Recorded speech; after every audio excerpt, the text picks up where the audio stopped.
Welcome to Abu blocks. என்னடா அபு நீயே driver aunty இப்படி பண்ணுறேடான்ற மாதிரி ஒரு சம்பவம் ஆயிடுச்சுங்க. ஃபுல்லாக பாருங்கள் என்னாச்சுன்னு சொல்கிறேன். இன்றைக்கி எடுக்க போகிற வண்டி ஷிஃப்ட் டிசைரு.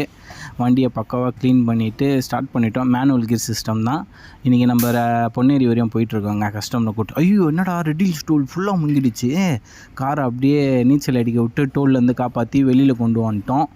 அப்புறம் டோலை தாண்டதும் ரோடு கொஞ்சம் நல்லாவே இருந்துச்சு. பொன்னேரி திரும்ப வேண்டிய லெஃப்ட்டை விட்டு அடுத்த லெஃப்ட் எடுத்துட்டுங்க. என்னடா நீயே இப்படி பண்ணுறேன்ற மாதிரி தோணுச்சு. அப்புறம் நான் பண்ண மாதிரி நீங்களும் அந்த தப்பாக பண்ணாதீங்க, கரெக்டாக திரும்புங்க. இப்போல்லாம் ரோடு கொஞ்சம் அடிக்கடி சேஞ்ச் பண்ணுறதுனால எதுன்னு தெரியல. ஒரு யூட்டனை போட்டு திரும்ப பொன்னேரி ரூட்டை பிடிச்சிட்டு அப்புறம் பொன்னேரிக்கு வந்தேன். பொன்னேரி போயிட்டே இருக்கும்போது இடம் செம்மையாக இருந்துச்சு. என்னடா செம்மையாக இருக்கே, மாதிரி கேரளாவுக்கு எதுனா வந்துட்டோமான்னு தோணுச்சுங்க.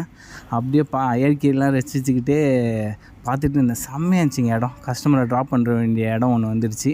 கஸ்டமர் எடுத்துகிட்டு போய் ட்ராப் பண்ணிவிட்டு அப்படியே சின்னதாக ஒரு வாக்கிங் ஒன்று போட்டோங்க. இடம் சூப்பராக இருந்துச்சுங்க. அப்படியே இயற்கையெல்லாம் ரசிச்சுக்கிட்டு அப்படியே கேரளா மாதிரியே இருந்துச்சு பார்க்குறதுக்கு.